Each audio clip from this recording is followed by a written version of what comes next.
बातचीत प्रश्न उत्तर करेंगे। यह एक निबंध है और यह रचना बालकृष्ण भट्ट की है। इनका जन्म 23 जून 1844 ईस्वी को और इनकी मृत्यु 20 जुलाई 1944 को हुआ। इनकी जो जन्मस्थली थी इलाहाबाद, उत्तर प्रदेश। पहला प्रश्न है, बालकृष्ण भट्ट के पिता का नाम क्या था? तो इनके पिताजी का नाम बेनी प्रसाद भट्ट था। दूसरा प्रश्न है, दमयंती स्वयंवर किस लेखक की रचना है? तो यह बालकृष्ण भट्ट जी की रचना है। तीसरा प्रश्न है, बालकृष्ण भट्ट किस काल के रचनाकार हैं? तो ये आधुनिक काल के रचनाकार हैं। चौथा प्रश्न है, बातचीत शीर्षक निबंध के निबंधकार कौन हैं? तो बालकृष्ण भट्ट हैं। पांचवा प्रश्न है, भट्ट निबंध माला के लेखक कौन हैं? तो उसके भी रचयिता बालकृष्ण भट्ट हैं। छठा प्रश्न है, बातचीत के माध्यम से बालकृष्ण भट्ट क्या बताना चाहते हैं? तो बातचीत की शैली को वह दिखलाना चाहते हैं। सातवां प्रश्न है, बातचीत साहित्य की कौन सी विधा है? तो यह एक निबंध है। आठवां प्रश्न है, बालकृष्ण भट्ट को हिंदी का एडिसन और स्टील किसने कहा? तो इन्हें रामचंद्र शुक्ल ने यह उपाधि दी। नौवां प्रश्न है, बालकृष्ण भट्ट की रचना बातचीत क्या है? तो यह एक ललित निबंध है। पहला प्रश्न है, बातचीत की कला अर्थात आर्ट ऑफ कन्वर्सेशन क्या है? उत्तर लिखेंगे, प्रस्तुत पाठ हमारे हिंदी पाठ्य पुस्तक दिगंत से लिया गया है। पाठ का नाम बातचीत और लेखक का नाम बालकृष्ण भट्ट है। प्रस्तुत निबंध में वाक्य शक्ति की महत्ता तथा आर्ट ऑफ कन्वर्सेशन के आकर्षण शक्ति की प्रतिबिंबित किया गया है। यूरोप के लोग का आर्ट ऑफ कन्वर्सेशन जगत प्रसिद्ध है। आर्ट ऑफ कन्वर्सेशन का अर्थ है वार्तालाप की कला। आर्ट ऑफ कन्वर्सेशन हुनर की बराबरी स्पीच और लेख दोनों नहीं कर पाते। इस हुनर की पूर्ण शोभा वाक्य कला प्रवीण विद्वान मंडली में है। इस कला के माहिर व्यक्ति ऐसे चतुराई से प्रसंग छोड़ते हैं कि श्रोताओं के लिए बातचीत कर्णप्रिय मतलब कानों में सुंदर लगे तथा अत्यंत सुखदायी होते हैं।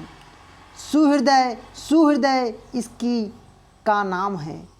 सुहृदय गोष्ठी की विशेषता है कि वाक्य के वक्ता के वाक्य चतुर का अभिमान या कपट नहीं कहीं प्रकट नहीं हो पाता है तथा बातचीत की सरसता बनी रहती है। दूसरा प्रश्न है, बातचीत के संबंध में बेब जोन्स और एडिसन ने क्या विचार दिया? उत्तर लिखेंगे, प्रस्तुत पाठ हमारे हिंदी पाठ्य पुस्तक दिगंत से लिया गया है। पाठ का नाम बातचीत और लेखक का नाम बालकृष्ण भट्ट है। मनुष्य की गुण दोष प्रकट करने के लिए बातचीत आवश्यक है। बेन जॉनसन के अनुसार बोलने से ही मनुष्य के रूप का साक्षात्कार होता है, जो सर्वथा उचित है।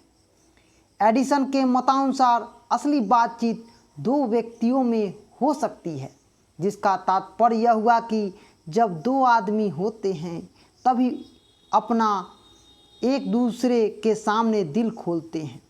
तीसरे की उपस्थिति मात्र से बातचीत की धारा बदल जाती है।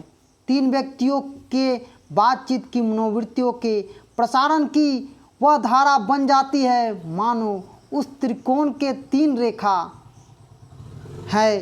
बातचीत में जब चार व्यक्ति लग जाते हैं तो बेतकल्लुफ का स्थान फॉर्मेलिटी ले लेता है।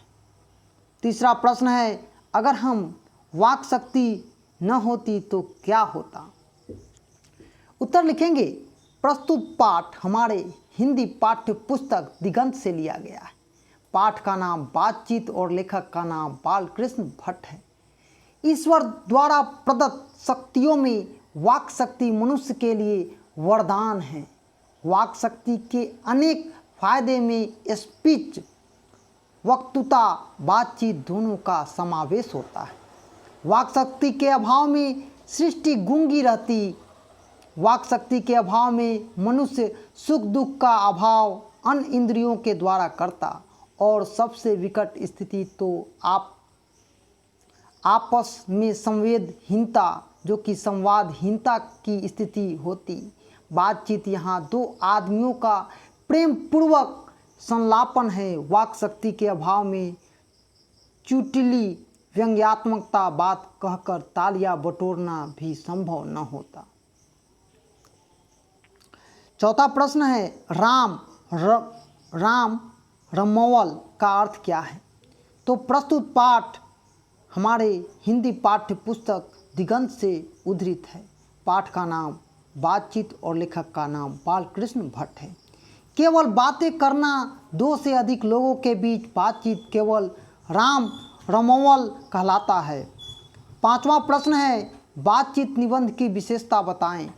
तो लिखेंगे उत्तर, प्रस्तुत पाठ हमारे हिंदी पाठ्य पुस्तक दिगंत से लिया गया है। पाठ का नाम बातचीत और लेखक का नाम बालकृष्ण भट्ट है।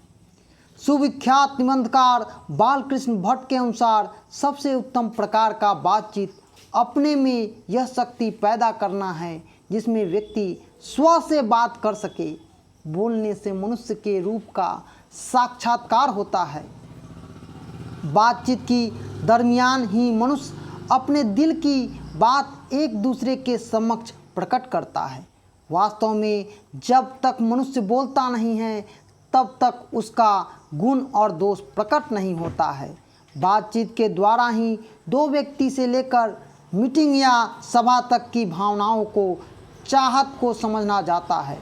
एक तरफ से देखे जाए तो बातचीत वह केंद्र बिंदु है जिसके द्वारा मनुष्य के अंदर छिपे गुण और दोष को सहज ही समझा जा सकता है। अतः हम कह सकते हैं मौन रहने से व्यक्तित्व का पता लगाना आसान नहीं होता है। सब प्रसंग व्याख्या करना है। पहला प्रश्न है हमारी भीतरी मनोवृत्ति प्रशिक्षण नए नए रंग दिखाया करती है। प्रपंचात्मक संसार का एक बड़ा भारी आईना जिसमें जैसे चाहो वैसी सूरत देख लेना कोई दुर्घटना बात है? उत्तर लिखेंगे, प्रस्तुत पंक्ति बालकृष्ण भट्ट द्वारा रचित ललित निबंध बातचीत शीर्षक से उद्धृत है। प्रस्तुत पंक्ति के माध्यम से निबंधकार ने मनुष्य के भीतर छिपी प्रतिभा को रेखाकृत करने का सार्थक प्रयास किया है। मनुष्य की भीतरी मनोवृत्ति रहस्यों का गर्भगृह, जिसमें इस पहली नुमा संसार को अक्सर बर्बर कर जीवन को विस्मरित करने के स्वरूप में प्रतिबंधित किया है।